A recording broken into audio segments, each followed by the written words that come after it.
Car. అదే వెంకటరామరెడ్డి ఎవరన్నా వడ్లను అమ్మిపిస్తే ఏ వాళ్ళని అందరినీ సస్పెండ్ చేస్తా అన్నాడు. ఆ రోజేమైంది నీకు పౌరుషం? ఆ రోజేమైంది రైతుల గురించి ఆలోచన?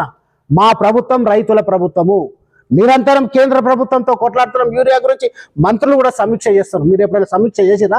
మీ ముఖ్యమంత్రి ఎన్నిసార్లు ఢిల్లీ పోయినా ఒకసారి ఆలోచన చేయండి. ఒక 2 సంవత్సరాలు 45 సార్లు మా ముఖ్యమంత్రి గారు ప్రజల తెలంగాణ రైతాంగం కోసం ఢిల్లీ పోయింది.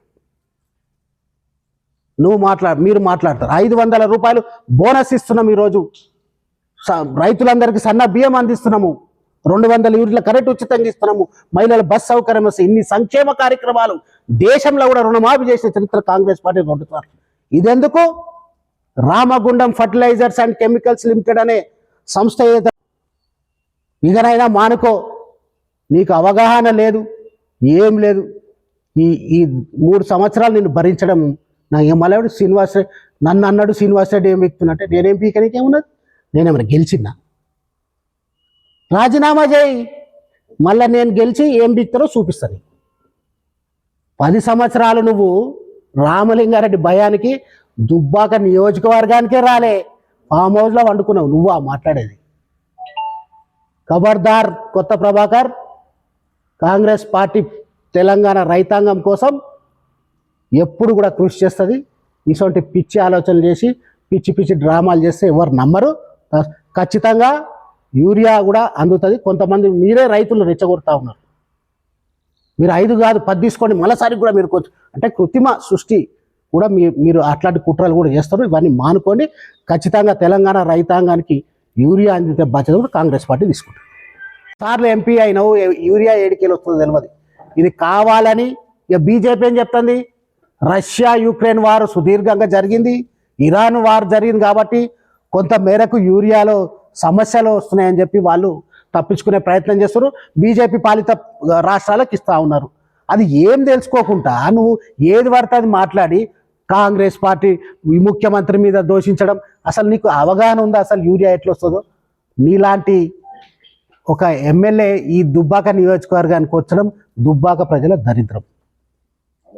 నువ్వు కొంతమందిని 500 ఇచ్చి ఎప్పుడు పైసలు వంచడే తప్ప ఏం లేదు. మళ్ళీ ఏం మాట్లాడతావు నువ్వు? కాళేశ్వరం ప్రాజెక్టులో చిన్న పిల్లర్ క్రాక్ వస్తే మనం ఇల్లు ఏదైనా క్రాక్ వస్తే మంచిగా చేసుకోమా అంటే, ఇల్లు అంటే 5 లక్షలు 10 లక్షలు 1,00,000 కోట్లు పెట్టినావు నువ్వు. కాళేశ్వరం ప్రాజెక్ట్ పొంగుతుంది. అసలు నీకు అవగాహన ఏమున్నది? ఇక మళ్ళీ ఓ మాట మాట్లాడతావు. కూడవేలు ఆగట దానిలో మల్లన్న సాగర్ చేయబట్టే 10-12 సార్లు వాడుతుందట. కూడవెల్లి ఈ గత 10 సంవత్సరాలు నేను చూస్తున్నా. ప్రతి వర్షాకాలం ఇప్పుడైనా కూడా ఎగువ పరిసే వర్షాల నుంచి కూడవెల్లి వాగులకు వచ్చే నీళ్ళ ద్వారా ప్రవహిస్తుంది. ఏ సంవత్సరమైనా, పోయిన సంవత్సరం కూడా 2 సార్లు ఇడిచింది కదా నీళ్ళు. అంటే 2 సార్లు ఎండాకాలంలో వచ్చినాయి, 10-12 సార్లు వచ్చినాయి. వర్షాలు పడితే కూడా కొత్త ప్రభాకరే నీళ్ళు అనేసి మాట్లాడుతున్నారు. నీకు రైతులు అంటే తెలియదు, వ్యవసాయం అంటే తెలియదు. కేవలం ఏదో ధర్నా చేయాలి, రైతుల్ని పక్కదారి పట్టియాలనే ఆలోచన మాత్రమే నీకుంది. ఏం మాట్లాడుతున్నావు నువ్వు? పెద్ద పెద్ద జిల్లా నాయకులు వచ్చారు మీసాలు గడ్డాలు పెంచుకొని, మాకు పెరుగుతాయి, నీకు పెరగకపోతే మేమేం చేయాలి? మీసాలు గడ్డాలు పెరగకపోతే? మా ప్రభుత్వం ప్రజాప్రభుత్వము. ఏకకాలంలో 2 లక్షల రుణమాఫీ చేసిన ప్రభుత్వం మాది. మళ్ళీ మాట్లాడే మీ వెంకటరామరెడ్డి ఉన్న ఎమ్మెల్సీ ఏం మాట్లాడిండు? మీ ముఖ్యమంత్రి గారు, మాజీ ముఖ్యమంత్రి గారు ఏం మాట్లాడారు? ఓరేస్తే ఊరే అన్నారు. ఓరేస్తే ఊరన్న మీరు ఈరోజు రైతుల గురించి మాట్లాడతారు. అదే వెంకటరామరెడ్డి ఎవరన్నా వడ్లను అమ్మిపిస్తే ఏ వాళ్ళని అందరినీ సస్పెండ్ చేస్తా అన్నాడు. ఆ రోజేమైంది నీకు పౌరుషం? ఆ రోజేమైంది రైతుల గురించి ఆలోచన? మా ప్రభుత్వం రైతుల ప్రభుత్వము, నిరంతరం కేంద్ర ప్రభుత్వంతో కొట్లాడుతున్నాం. యూరియా గురించి మంత్రులు కూడా సమీక్ష చేస్తారు. మీరు ఎప్పుడైనా సమీక్ష చేసినా? మీ ముఖ్యమంత్రి ఎన్నిసార్లు ఢిల్లీ పోయినా ఒకసారి ఆలోచన చేయండి.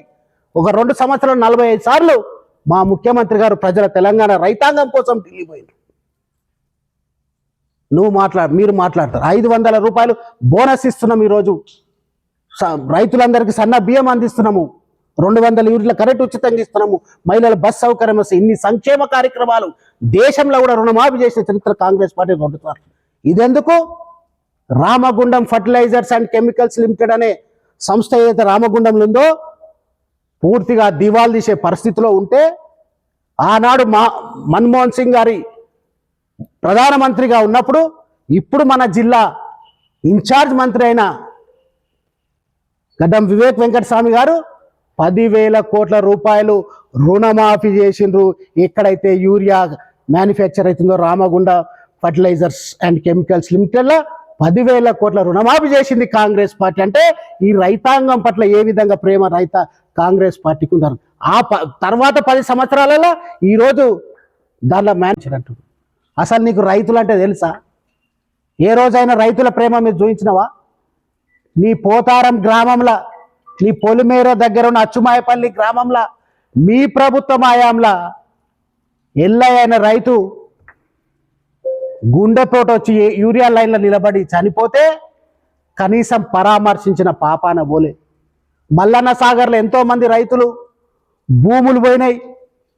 ఒక రైతు సొంత పాడగట్టుకొని తన చితిని తనే పేర్చుకొని చనిపోతే కనీసం ఆ ప్రాంతానికి పోయి పరామర్శించిన పాపాన పోలే. ఈరోజు రైతుల కోసం మొసలి కన్నీరు గారుతున్నావు. అసలు నీకు అవగాహన ఉందా? అసలు భూంపల్లి అక్బర్పేట హైవే పైన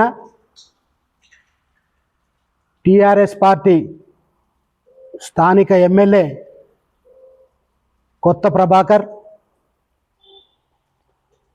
పొలికే కానీ ధర్నా చేయడం హాస్యాస్పదం. అది పొలికేక కాదు, అది పిల్లి కేక. ఎరువులు అనేది కేంద్ర ప్రభుత్వం ఆధీనంలో రాష్ట్రానికి కేటాయింపులు జరుగుతాయి. 9.8 లక్షల మెట్రిక్ టన్ల యూరియా తెలంగాణ రాష్ట్రానికి రావాల్సి ఉంటే 4,5 లక్షల మెట్రిక్ టన్ల యూరియా మాత్రమే వచ్చింది. 3 నెలల కింద సాక్షాత్ ముఖ్యమంత్రి గారే ఢిల్లీకి పోయి తెలంగాణ రైతాంగానికి యూరియా లోటు రాకుండా సప్లై చేయాలని చెప్పి మరి మా ఎంపీలు కూడా పార్లమెంట్లో కూడా లేవనెత్తడం జరిగింది. అది తెలుసుకోకుండా అవగాహన రహితం లేని స్థానిక ఎమ్మెల్యే కొత్త ప్రభాకర్ ఈరోజు ధర్నా చేయడం దయ్యాలకు వేదాలు వల్లించినట్టు. అసలు నీకు